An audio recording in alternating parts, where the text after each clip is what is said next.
Hey everybody. So I decided to record a video. I may only do one. I may do a series of videos, but you may never hear from me again. Who knows?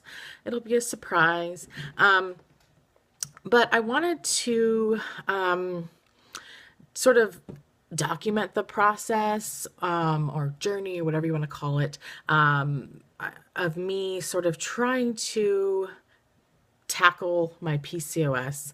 I'm really kind of in a spot where I have to do something. Something has to be done. It's there's no kind of waiting around for some miracle to drop in my lap. If you don't know what PCOS is, it is polycystic ovarian syndrome or ovary syndrome.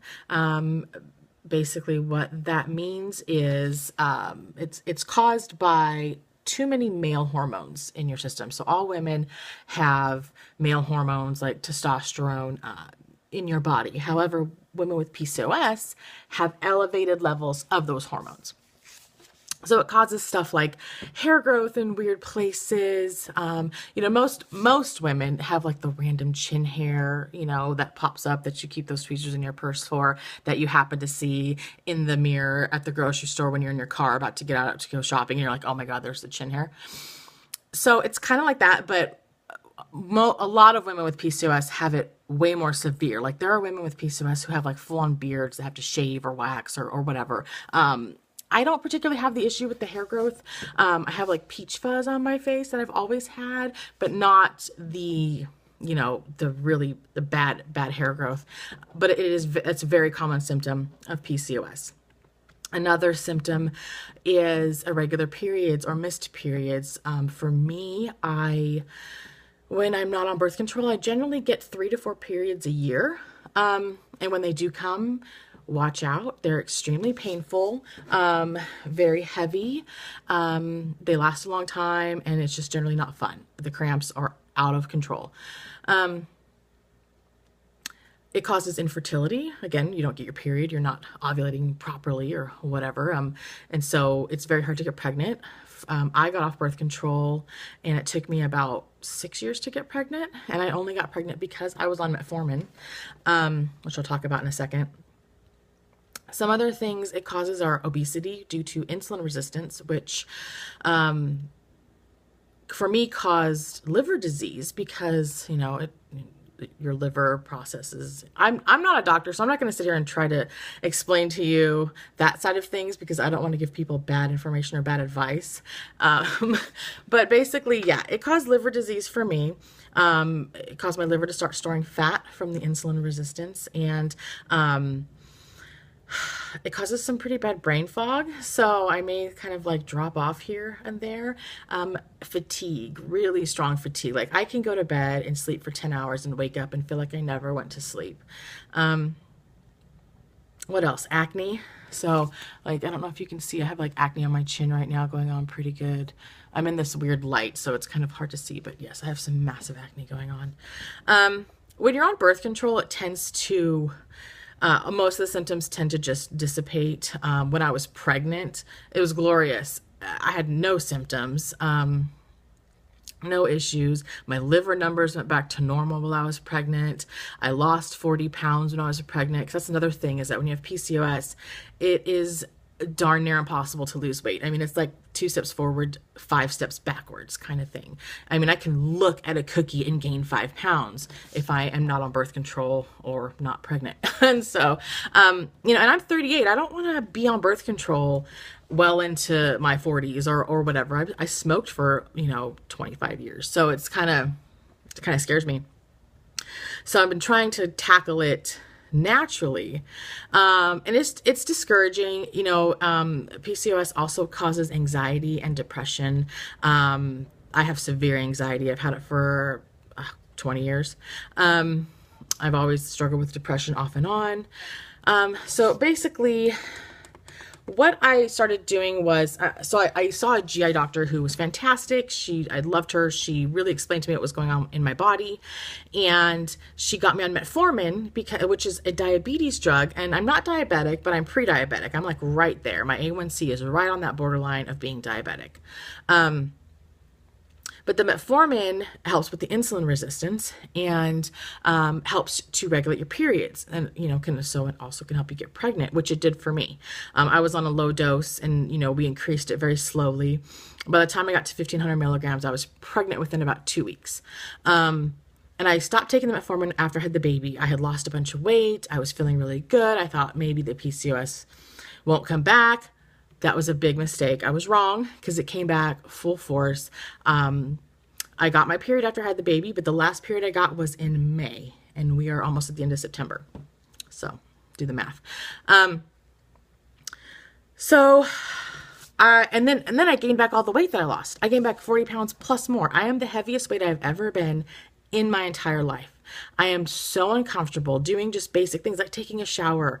I swear to you, is uncomfortable when you are that heavy. Like, you can't see me, but I'm super fat, and it's super uncomfortable, you guys. Really, being intimate, very difficult. All these kinds of things that you take for granted when you are not super fat. Yeah, very uncomfortable. So anyway, I went back to my GI doctor after I had the baby, and she wasn't there anymore. I saw somebody else. And long story short, I left that appointment crying. I was in my car crying. They were like, well, we don't treat diabetes. And I'm like, I don't have diabetes. Anyway, so I started doing some research myself. I started going online. I started watching a lot of YouTube videos of women with PCOS and what they were doing that worked for them, what diet-wise was working for them. Were they taking supplements? And the one thing that I kept coming across was Myo-Inositol that these women were taking. And they were saying really great things about it, that it was helping with the acne, helping with the excess hair growth, that they were getting their periods, they were losing weight, their anxiety was doing a lot better, that they weren't having the panic attacks, things like that. And, the more I read about it, the more I researched it. I mean, there's been, studies done, peer-reviewed, scientific, this is not just, Janie down the street. It was Janie down the street, but it was also Janie's doctor, right? So I thought, I'm going to try it. And so I got a bottle. I started taking it on the 18th, last Monday. This is the bottle I got. It's Dr. MK's Natural Myo-Inositol. Now, the more I've read, I think I'm going to get a different kind called, oh God, I don't want to mispronounce it, Ovositol. It starts with an O. It's like, it has the Myo-Inositol along with the Inositol, which is another. Anyway, I'll update that later because I don't know what I'm talking about. But so I started taking on the 18th. I started taking it properly on the 21st. Let me tell you what I mean by that. I was not taking enough. Apparently my math was wrong when I was adding basic math to make 4,000 milligrams of 500 milligram capsules. That's what, 8 a day. I was taking 4 a day. So anyway, I was not taking it properly until Thursday. Today's Saturday. So what I can tell you is I didn't change anything about my diet at all because I wanted to see what it did. I didn't want to change anything about myself. I didn't want to change what I was eating. I didn't want to change activities. I wanted to just business as usual and just see how it affected me. Did I have side effects? How did I feel? Those kinds of things. So I will tell you that from, the 18th to today of the 23rd, I've lost 3 pounds. And again, I have not changed what I was eating at all. Nothing's different.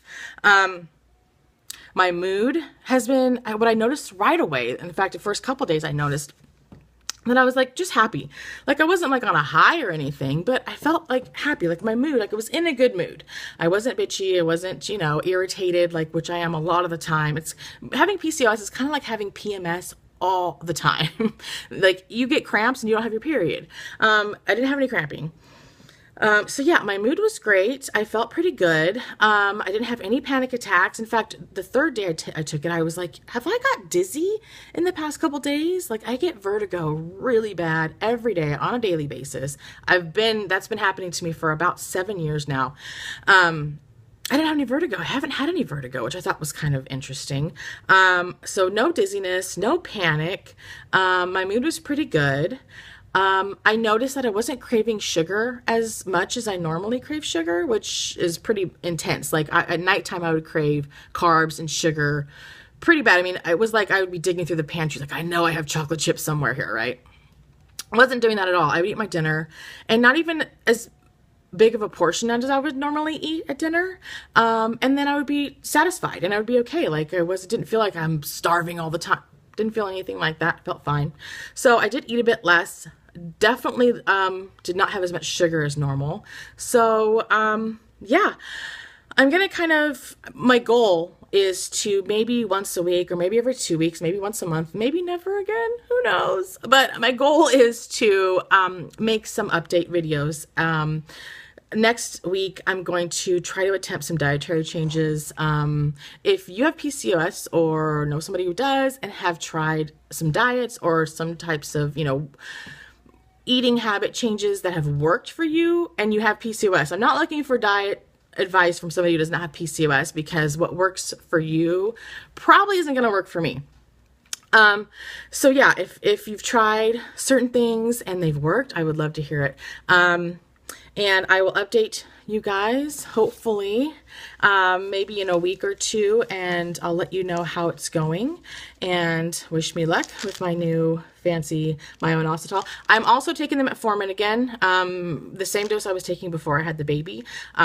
Luckily, I found out that my GI doctor is back in action here at the end of the month, so I'm going to go see her again, and maybe we'll talk about this and maybe up my metformin. I don't know. We'll see.